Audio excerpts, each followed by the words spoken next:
I think in many ways, like gaming has the potential to be like the most mainstream sort of work industry you could have. I mean, esports will keep growing. Like in the beginning, it was only about playing and playing like 15 hours a day, just keep playing, playing, playing. But the last years, people have focusing more of the aspects out of the game, like healthy lifestyle, eating healthy, workouts. You can implement in the game, and that will have the things that will help you perform better. I think gaming is here to stay, and it's developing a lot lately, especially in our country, Norway. Gaming is not that big like other countries, but it is slowly getting there, which is a positive thing for our gamers. I like to think that for every year humans evolve a little bit, and then like one day we're just gonna be superhuman, you know?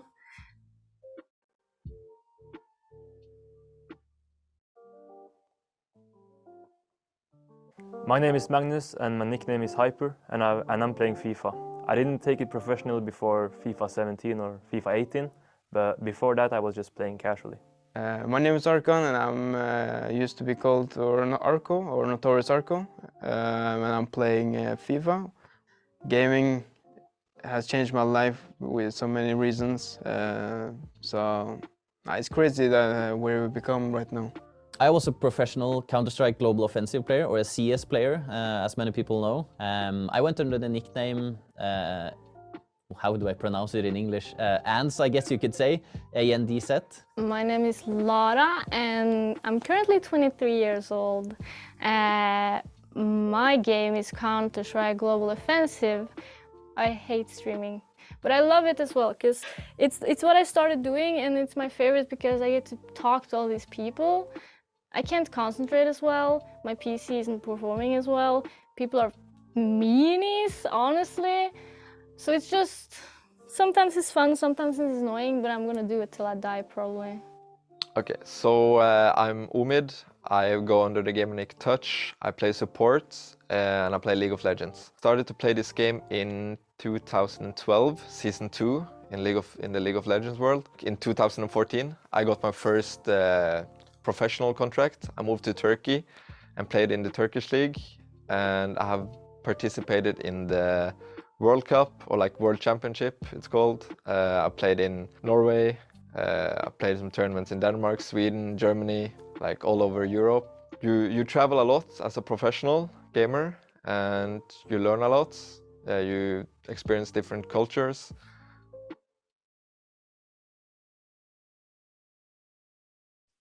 So great. So should I take the word, Mari? Yes, Okay, yes, please thank do. you. Thank you Ready so for much you. for inviting me. And I've been so thrilled about this topic because it's learning by stealth. So it's taking over society, and it's becoming this big wave of transformation. And I usually say that it's no longer are you a gamer or not, it's more like what games are you playing. So I think that shows very well the level of transformation. Okay, and future studies is very much about transformation. So let me share the screen with you. I'm going to use this software called I hope it works, Mari. Do you see it properly? Great. The good part about that is that you can play around in it really like a game. I can go into the crystal ball and talk about the future, or I can think out of the box. It's some guys in Australia who has invented this, and I think this is a good indication that the gaming interfaces are moving into normal society. I'll come back to that, but let me give you a more handy background. So I created this whole wheel of transformation, and I prepared this weekend, and I have no idea if it will only last for 30 minutes, but I will make it last only for 30 minutes. So I have about 5 minutes for each section because I parted it into some sections. So the first one is about exploration. How do you actually work as a futurist, more so that you understand where I'm coming from? What does it mean? And what games do you play? And then we have this discussion of whether people become more active or whether they become more pacified. I put those into a cluster. So first of all, when you work with the future, what I love the most about it is that you have to stay neutral. You have to stay apolitical. You're not allowed to say, oh, this is good or this is bad. That's how you become a researcher. You just go and taste and feel it with as open-minded as you can. So my best trick for this is to ask people to say interesting, exciting. So please say after me, interesting, exciting. Marit, you put your hands into it and say interesting, exciting. I can see you on screen, so you better follow here. Interesting, exciting. Can you put your hands out and say interesting, exciting? Yes, yes, I got you there. So, so for instance, what we see right now is a lot of deep fake situations. So the Ministry of Climate in Germany is almost losing now she was supposed to take over from Merkel because they've been deep faking her face. And suddenly she was saying, well, if I get elected to a minister, you know, I will kill all the pets in Germany, all cats and dogs, because they are letting out too much CO2. And that's completely fake. But as a futurist, I say, hey, interesting, exciting that we can mess around with our identity. That's a kind of art form that creates new opportunities. So for instance, I could be a man applying for jobs. Or I could come as this robot, Sophia, who already has a citizenship in Saudi Arabia. I could be a man. So instead of saying, oh, we don't like this, you have to say interesting, exciting. There could be very cool stuff coming out of it.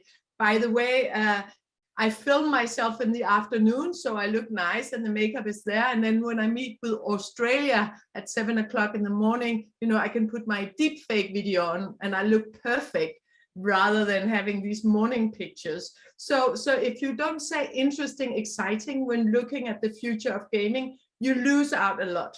And when I say interesting, exciting, it's really not whether it's good or bad. I can already now say that my son, he borrowed my husband's credit card and he ended up spending more than 30,000 Danish crowns on it with small fees on PlayStation. I called PlayStation and complained as a mother. And they said, sorry, well, you can make a complaint to the police and then we'll pay you back. But of course, I didn't want to incriminate him as he was 15 and he can go to jail. So I left it at that.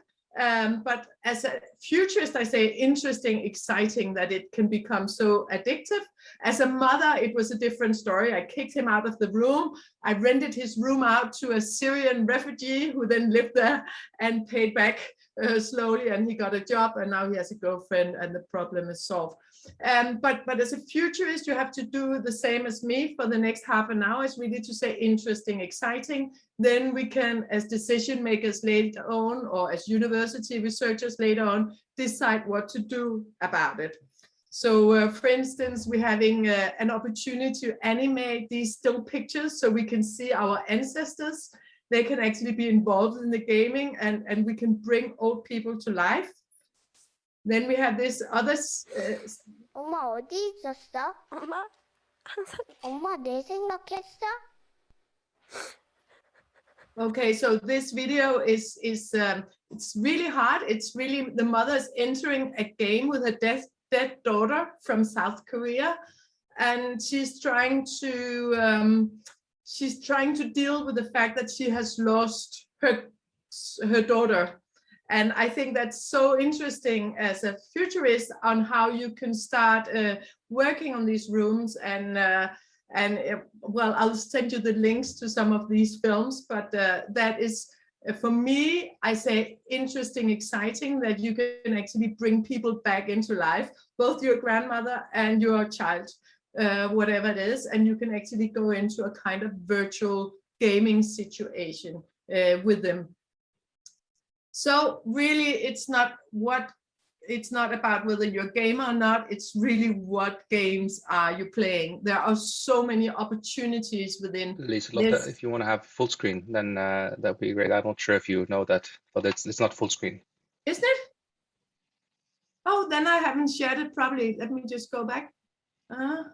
Thank you. Well, you're looking at my boring side then, isn't it? Like this. And now, is it?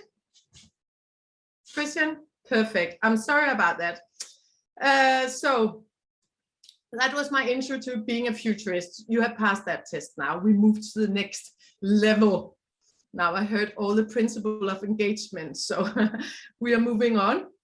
So mobile global gaming has predicted to grow until 272 billion by 2030. And that's going to increase with 5G. And now you will have the Chinese government making solar engine power from outer space to improve the broadband a lot more. And of course, we have had a huge boost here during the pandemic, and they expect at least 75% of that boost to remain in the near future. So what is also interesting, and we heard some of these people talking about the future, I think there was a Glasgow guy, he said, oh, for sure, it could go into the Olympics, and I completely agree with that. I mean, it's huge money, it's huge sports, it's becoming increasingly professionalized, and not only that, we look at a generation who don't see themselves as end consumers, they see themselves as prosumers, co-investors. They want to get involved, and I could easily foresee a future where they are getting a specific part of the gaming cake because they are so involved and co-creating it, and they are so crucial for keeping it alive. So I could see some new business models coming here too. So is virtual becoming as valuable as real? Well, maybe it is. I'll just show you this picture.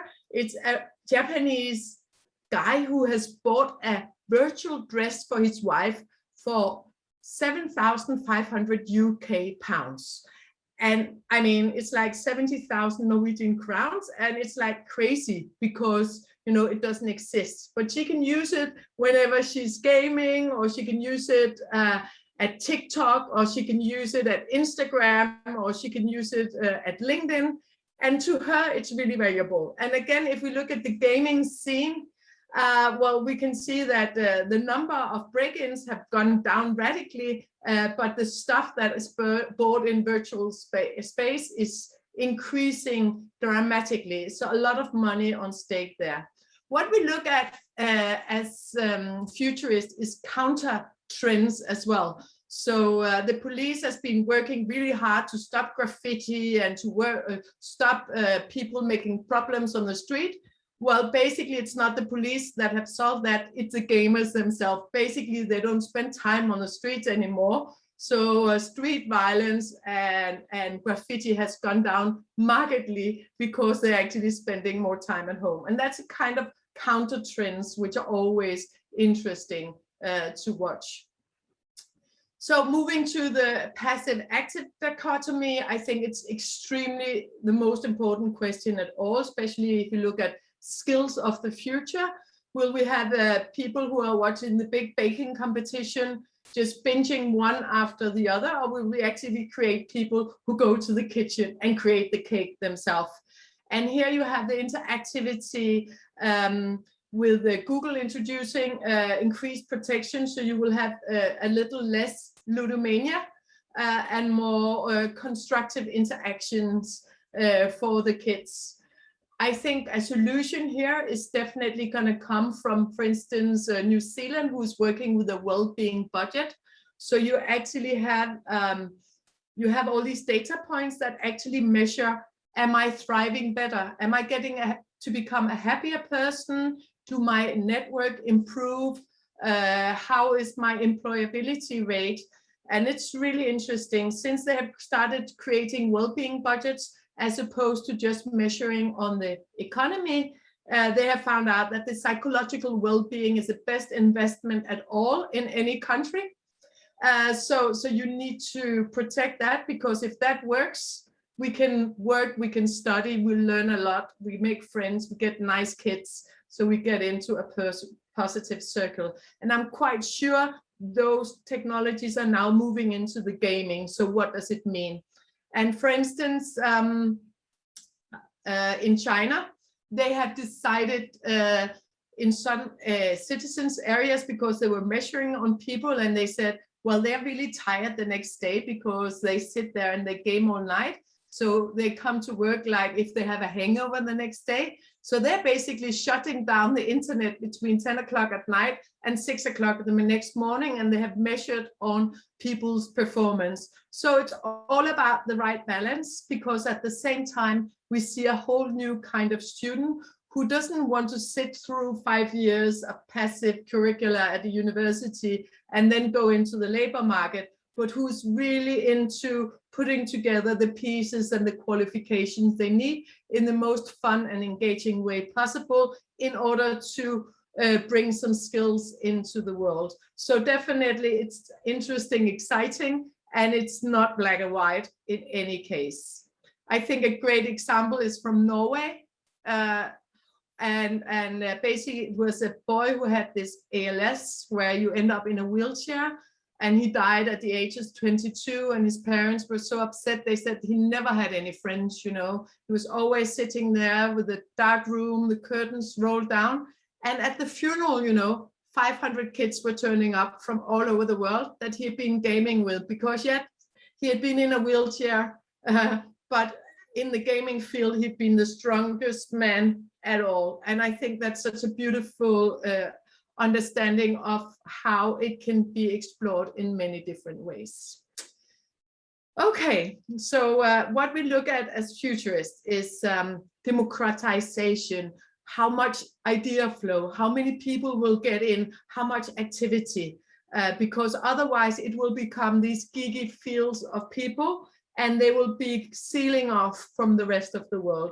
And here I really see the transformation from a few to access to all, and I see this from being fairly male-oriented to become far more diversity-based. So You're playing a game and then you want to watch something, you can do it all within the app. So what you have here is basically you get these gaming platforms, so you're not, you know, I only have the money to play FIFA. Well, too bad, and then you're stuck with that for 10 years. But here, you, like Netflix, you can go and you can experiment, and you don't have to be faithful to these games. Of course, you will only reach a certain esport level if you stick to one game, but still it will open up our ideas. It will open up for ideas and perspectives. We will have far more tastes, and that's really going to revolutionize gaming as we know it in the next 10 years. So we will look back and think, God, we really needed some biodiversity back then. It was so boring. It was so narrow-minded. So I'm so glad, Marit, that you're coming with the artist background, because you can see all the aspects that are missing. So the other thing that is creating diversity is, of course, as soon as it is getting easier for people to code games. So the more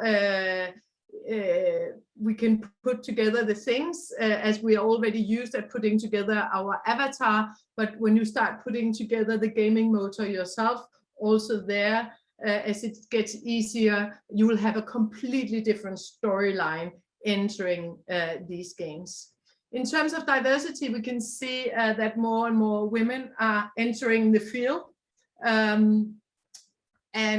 Of course, they have different versions, but what I'm looking at as a futurist is what then we might see that the Me Too is actually entering the gaming field. And already now we have these big businesses within the field, and they have to go ahead being very radical in terms of diversity, in terms of having the proper messages, or they risk being shitstormed like we saw with the Golden Globe. Tom Cruise has returned his Golden Globes. NBC's announced it's not going to air the Golden Globes show next year, and it's part of a pushback, a push for changes within the Hollywood Foreign Press that decides the Golden Globes. And now movie stars are weighing in. Tom Cruise returned his 3 Golden Globes in protest. These are trophies he won for Jerry Maguire, Born on the 4th of July, and Magnolia.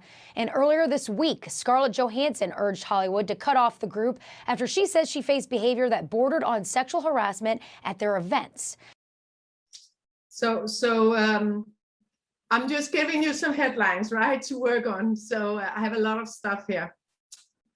I think the other area where we will see a lot of gamification, before the pandemic, we talked about gamification as well within a lot of different areas in the labor market, but it really didn't take off. It will take off now due to the pandemic that has forced us to work in new manners. And I think, as you know, or at least as a futurist, you say interesting, exciting when things are really not working. So you can't have proper eye contact when you do your Teams, you can't have proper Zoom contact.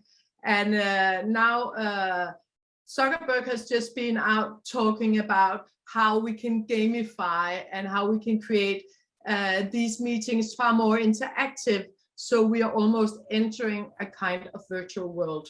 And I'm not saying Facebook good or bad. I'm saying interesting, exciting that he is developing this universe that we are all getting Zuckerberg sucked into. So I think of the metaverse as the next generation of the internet. So you can kind of think about it as, instead of being an internet that we look at, it's an internet that we are a part of, or that we can be inside of. Think films like Ready Player One, where the idea of a metaverse went by a different name. Except for eating, sleeping, and bathroom breaks, whatever people want to do, they do it in the Oasis.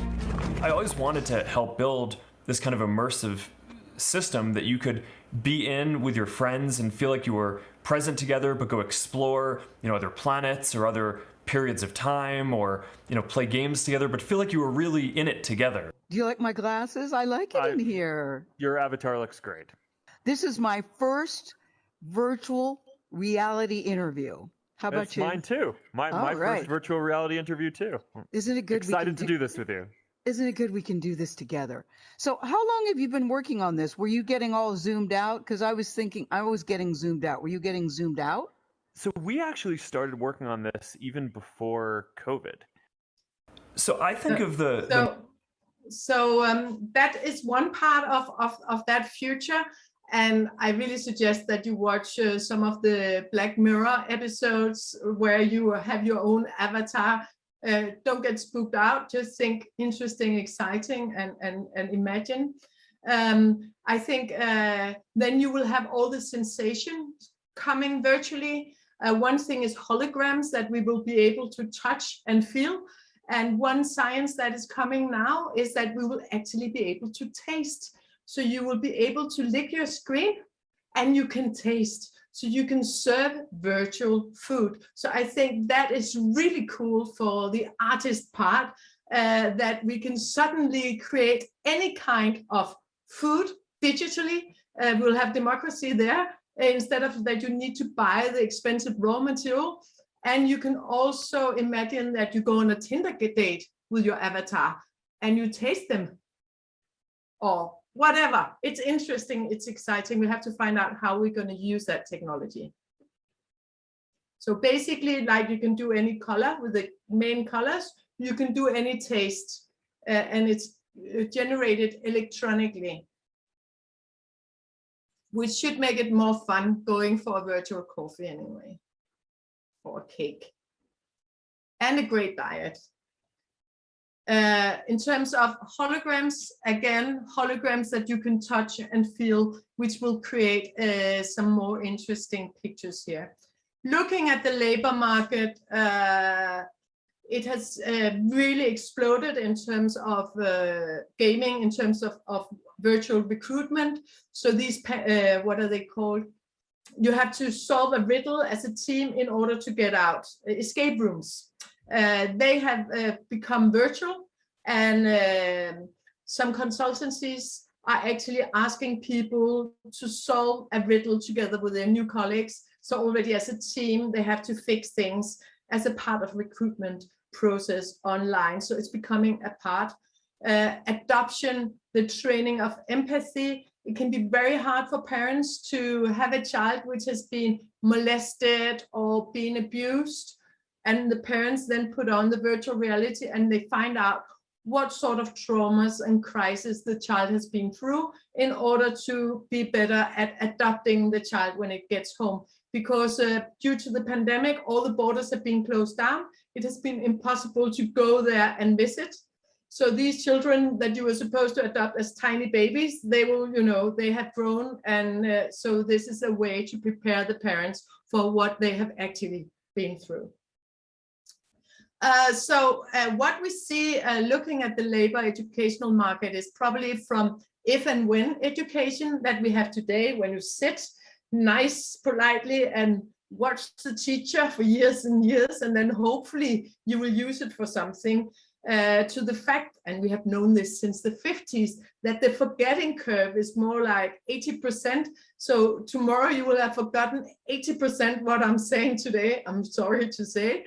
So what we need is micro-learning. It's small bits, and we need to repeat that again and again, and then we actually learn. So the training part, looking at businesses far more like fitness centers, where you train and you repeat and you exercise, also because it's so easy to make it better than today. So that's a really important part of being a futurist, is like, where do we have room of improvement, and the room and scope of improvement in terms of the way we train and learn is huge. So I think that's really important to keep in back of your mind. Area 9 is an interesting business to look at. They are working a lot on adaptive learning. It's 3 doctors who started it, and they have reduced medical school with 1 year, and the grades are getting 3 percentage points bigger. And it's a kind of game that you enter, which is completely personalized to you. And they find out what are your blind spots and what don't you remember. But most importantly, when do you remember what you remember, so you can move on to the next level. So you don't waste a lot of time repeating stuff that you know already. For sales, compliance, or product training, or any of the thousands of subjects needed by the workforce. This is why the annual investments in corporate learning now exceed $300 billion. However, research shows that almost 70% of what is learned is forgotten within 24 hours. And only 8% of top management report that they experience a positive impact from employee training. It's clearly time to rethink corporate learning. Imagine if you had thousands of employees all over the world, yet as they take training, each one of them got the own individual help that they need to make them perform at an exceptional level. And of course, it's coming into all kinds of areas. So training people, I'm gonna work with the physiotherapist next week. And, they are developing a lot of gaming all the time because they can just see it works. What is an interesting insight from their work is that it's so important for these old folks that they know there's a real person made out of blood and flesh in the end who will actually look at their result in virtual space. So they want to share their gaming results with a real person. And that's also a part of complying to do it. Det kan godt blive for meget. Det kan helt klart godt skræmme piger væk. Så vil du så bestemme over, hvad jeg spiser? Ja, det vil jeg jo ikke, men det vil jeg jo faktisk gerne. Sidde stille og roligt og kunne snakke om andet end at... Ligesom Ja. jeg heller ikke kommenterer på, hvorfor du ikke spiser kød, for eksempel. Ja, altså det vil jeg, hvad du har sagtens kunne, men jeg vil jo altid stå og dømme mig rigtig stille, rigtig højlydt. Og det er fint nok, hvis det er højligt, fordi jeg har Asperger, så jeg vil ikke registrere det alligevel. Det passer helt fint. So I'm working, I'm on the board of the Specialists Foundation. We are trying to create 1 million jobs all over the world for people with Asperger's. And we can just see what a huge potential this has. So this whole movie series has been created for the introverts so that they can start dating even though they don't like standing in a bar or in a nightclub. And it's so interesting to see these conversations coming out. And so I'll definitely recommend that you see these episodes as so it can also, a final thing is the virtual water cooler. If I look at what has the greatest impact of new meeting forms during the pandemic, it's actually people who are being matched together. We might think that we go to work and we meet the people that we need to meet, but we really just meet the people who sit next to us. But this virtual water cooler allows you to meet people from around the globe that you didn't know that you couldn't live without. So it's a big difference. Bridgewater is really good at looking at here, where here people go around in a virtual game and in the physical workplace, but they rate each other all the time. And then they are told all the time how to improve. But then when they do teamwork, the algorithm, the robot, the game will actually tell you who to put on the team, not your usual suspects. That is challenging the way we used to work together as well. And as a futurist, I have to talk to you about mind reading, because this is a new technology that is coming, and I've been speaking to NextMind, who are based in Paris, and their first client is the gaming industry, because then you can think about something and you can move things around with your mind, because then you don't have to wait for these 10 thick fingers to react. And also you can actually send information into your head. And besides from the gaming industry, of course, yes, it's a military that is using these for mind control drones. I'm trying to follow this development very closely, but that is going to be crazy, because then we can say, okay, Marit, should we put our mind buds on and really talk, really talk, really know what each other are thinking? Or how will our marriage go once we start being able to read each other's mind? And then I'm happy that at least the countries represented today are free countries where you're allowed to be homosexuals and the rest of it, because there are some issues here as well, but that's coming extremely fast. But yeah, essentially, if you have a whole brain interface, everything that's encoded in memory, you could upload. You could basically store your memories as a backup and restore the memories. And ultimately, you could potentially download them into a new body or into a robot body. The future is going to be weird. That is Elon Musk's way of saying interesting, exciting. The future is going to be weird. With no controllers, just your brain, and this device that reads its signals. And that's just the thing, no controllers. Imagine being able to control your favorite games, or at least some part of the game or devices around your house with just your mind. For me at least, that's kind of a dream, and some of my favorite franchises to this day have almost conditioned me to be excited for this sort of thing. The first one that pops on my mind is Sword Art Online and Ready Player 2, but I'll focus on SAO for now. The basic premise of Sword Art Online being people use a super advanced virtual reality headset called the Nerve Gear, and essentially the Nerve Gear is just a futuristic hyper advanced brain-computer interface, in concept not that far from what Elon Musk is doing with Neuralink, or from this, the NextMind. Basic idea being that you control a virtual avatar with your brain just as you'd control your body. In lore, Nerve Gear intercepts the signals that would be sent to your body to move, and instead route it into the game or program. Of course, Nerve Gear also has the ability to write onto neurons as well, allowing you to experience smell and taste and even discomfort, even though there's no actual stimuli, and obviously we're not there yet. And okay, so yeah, this whole thing is a lot of ethical things here, but we can deal with that at the moment. Just say interesting, exciting, and then we go from there. I think one of the big opportunities that we have is we have a huge issue with the climate crisis, where a lot of scientists are telling us all the time, you have to change your behavior, otherwise, we are doomed, but people don't really understand. And so how do we make simulations so that people can solve serious issues? Less than that, this storm surge will find its way well inland. So let's now have a look at what that might be like. For example, we know Florence is going to bring 1 to 3 feet of inundation across many locations. That certainly is enough to knock you off your feet. It can definitely stall cars out and even carry cars away, and certainly flood many of the lower levels of structures. But we know Florence is also going to bring water rises well above that, perhaps up to 6 feet. Now, 6 feet of water, imagine that. That carries large objects in it, like cars, for example, that can act like battering rams and enhance the damage that would otherwise be.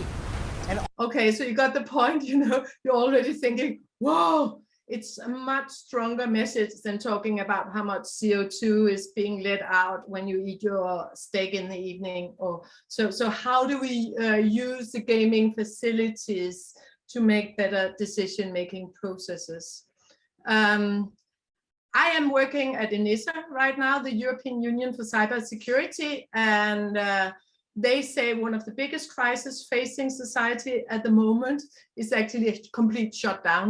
And we are trying to make a future forecast study on how will we deal with the fact that we have Russia or another enemy state turning off our electricity and our internet for maybe a month. That's going to be really hard. Then we will find out how addicted the gamers are for once, but we'll also find out, do I actually have the ability to grow my own vegetables? Can I access something that I can live off? And here again, it's gaming that is going to solve some of these cyber attacks, because we're trying to simulate these attacks at the European Union so that you can actually train protecting yourself. Really interesting. In Sweden, they say they have sent out a whole list that you should pack to be more robust for this attack. And then they've said, if somebody writes you, you know, that Sweden has surrendered to an enemy state, it's not true. I imagine that they have written that to Denmark when the Germans came in April for the Second World War, that we have said, no, that's not true. That must be fake news. The government told me. But it's so interesting to see some of these scenarios, how they're going to play out, and how intrinsic the gamification is to train people to withhold. Citizens games that you should definitely look at, which is how to, for scientists, how they're involving the whole world in spotting cells and building new things. To know whether they're flowing or stalled. Everybody can play a role in this. Today is a prime example of that, to be able to take crowdsourcing and data and use the average citizen, anybody, to be able to play in this, to help label data, to help connect data, to help see things that we would not be able to see with researchers alone. And here we heard about the motivation before, and it's so meaningful, while at the same fun, you're doing something really meaningful at a deep level. I'm so sorry to rush you through. I'm 2 minutes more. Is that okay, Marit? I haven't given this presentation before, so I don't know how long. Okay, so finally, I think it's really important to talk about the fact that these people are meeting, that you are gaming together. Right now we see in Germany groups of gamers, they are now moving out to the real world. They say it takes a village to raise a child. We have been fighting wars online, so we should also have our own village. So they are talking to property developers and they say, we want a discount of 30%, and then we are building our own sustainable village. And then we can share, you know, taking care of the kids, cooking meals, and it will be far more sustainable that way. So we suddenly see the virtual villages of gamers who are moving out into the real world. And I think that's extremely interesting how that's going to play out. And then you can actually see, okay, one thing is winning a game, how will the winning the game of life become? New business models, Travis Scott, who came into Fortnite and did his concert there as the pandemic closed down the cultural scene, also moving arts and culture suddenly through the boundaries of the gaming world with a huge transforming power. So we will basically have a world that is becoming increasingly gamified. So this one is basically, you have this cancer tumor, and every time you donate money, it's shrinking a little bit. So you know, you want it to shrink. So that kind of gamifications in the virtual space.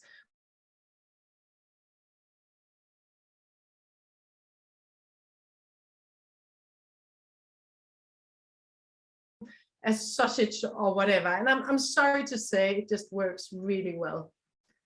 So finally, the big question, are we already living in one big game? Are we living in a simulation? Can it be true that we are so primitive still? Or is somebody just playing around with us? Is this a game? I had to stop with that big question as a futurist, but it's becoming a religion these days. there are a lot of people out there that are actually arguing that there's a 50-50 likelihood that what we are experiencing today is actually a simulation anyway. So in any case, the future of gaming has just begun. We are just a little baby right now, and you have to imagine this maturity coming on. And we could hear the scientists today, they only have the beginning of the numbers of what is working and not working. We'll get well-being budgets, which make us a lot more clever on the impact that will have. And we have the empowerment of people and democratizing gaming so that we can all co-create some universes that are fun and developing and engaging. So thank you for listening. And you can ask me anything on LinkedIn. And I have to say that I've been in a Danish book on how to esport transform people, and that's written by Martin, who is very engaged in the. Oh, can you see anything? Yeah. In the esport society, but we'll send that as well. Thank you so much, Liselotte. This is a lot to take in. I know. Yeah. Sorry. Are you getting scared sometimes? I got a little scared of seeing my son using all those money, but more as a mother, not as a futurist. No, but I was actually quite happy to experience that because it opened up for some of those issues. But thinking of the last thing you said about are we living in a simulated world? Isn't that scary to you either? Oh, if we're living in a simulated world and we can actually transfer our thoughts to a younger body, then we can live forever. And next game is going to be even more fun, Marit, and we'll meet again. I like your positive attitude. I would think that living forever was the worst thing that could happen to me. I mean, not because I have a good life, but I mean, it seems so exhausting. You can redesign it next time. Yeah, maybe. So wow. you're designing the challenges you have to go through. Well, I think it's an interesting thought experiment anyway. Yes, it is. It is an interesting thought, really. Well, let's get to Scott and Matt on too. So we can stop sharing. You stop the sharing, and so I can see you all. Good. We have had 3 very, very interesting keynotes, and I, as an old-fashioned, writing down all these notes because it helps me learn and it helps me understand. I have so many questions, so but at the same time, I think maybe you have questions for each other. So I thought I'll just open up and see that, from all these 3 keynotes, do you have been thinking of something in connecting your topics, or questions to the differences in your view on things? If you have any, if not, I have been writing down questions. I do have questions, but I was thinking maybe first, if you wanted to connect in any way. I mean, I can comment on the idea of this being a game, this being a simulation. I'm wondering if you think it's a well-designed game, because certainly I'm not hitting all the motivations that Scott would talk about in my life. Yeah.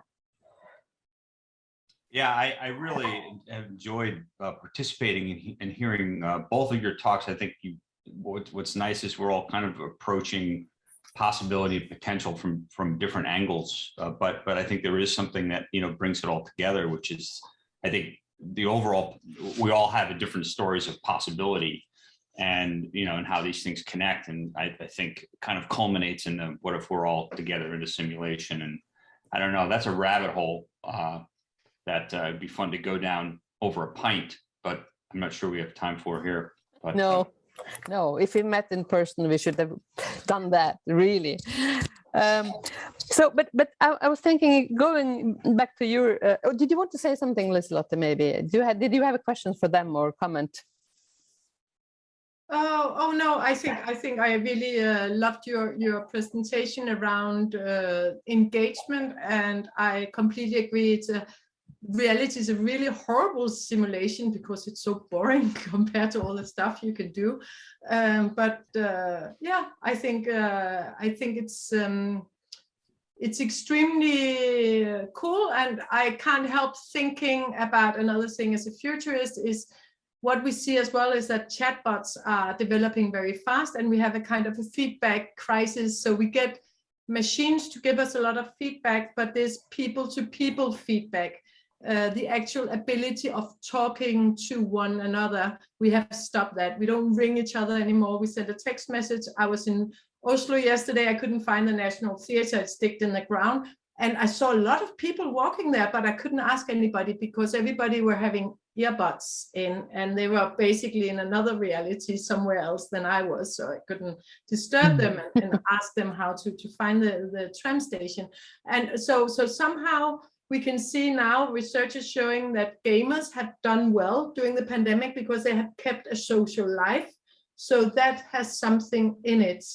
And maybe that will turn out to be the most valuable at all. It's actually bringing people together around important topics. Because at the moment, it seems that everybody's going in their own circles, and we have these filter bubbles. So one of the things directly on that point from our framework that we're looking at is, because what we're dealing with self-determination theory and the framework is really a generalized foundation for well-being everywhere, that we're looking at, okay, you can zoom in and look at any particular kind of digital environment, video game, virtual reality, whatever it might be, and look at well-being, need fulfillment there. But you can also zoom out and look at the same kind of set of factors or framework to see how is that experience overall in one's life contributing or detracting. And it provides a really interesting kind of ground for looking at, all right, we can definitely zoom in and see people in their worlds and see how they're benefiting from it. But then if we zoom out to the level of you trying to interact with them, is there something lost, or at what point is there something lost, or how can we integrate across both the kind of molecular and digital experiences, right? And it's one of the areas that we're very interested in looking at. I was just going to say that we did a bit of work about well-being during COVID, looking at gamers, and of course we referenced self-determination theory in thinking about that. I'll share a link to it in a bit, but it was really striking just how overwhelmingly positive gamers' experience had been. And yes, digital communication, digital connections might lose something, but God, when we couldn't actually connect in any other way, they were a lifeline. So I'll pop that in the chat. Yeah, no, I'd love to see that. Thank you very much. And it makes me remember a TED talk I saw once about the most important things in life. And on top of 25 years research was personal connections. Not necessarily family, not necessarily anybody, but having someone that you met and had connection with. And of course, in this COVID time, the connections in gaming are obvious. They are still connecting while people used to meet does not have that opportunity. So it's very understandable that they are doing well because they have kept their social life in a way. And even what was said in this research was that it didn't have to be more than buying coffee, sitting down and saying hello to the one giving you the coffee. It could be the postman, but that you have someone in your life. Loneliness was the worst thing. Hello. This is my son. I talked about you before you were 15, how you spent all this money on gaming, and you're still spending a lot of time on gaming. And I think you wanted me to talk about how people are decorating their rooms, and you don't believe in these virtual reality thing. Do you want to say a few words about it? Yeah, well, the thing with virtual reality is really just that it's not very comfortable to wear, and you feel really close to a screen, and anybody who works a lot of hours would know it doesn't feel very nice to sit with your face up in the screen for many hours. So rather than that, people would like to still get as big screens as possible, but at the same time also have a lot of things that you can feel. So if you're playing a driving game, you want a steering wheel in front of you that you can play with, and a gearbox and everything. So it's very much not only what you see, it's also what you feel. In a sense. So the two worlds melding together. Yeah. Thank you. Thank you. Thank you.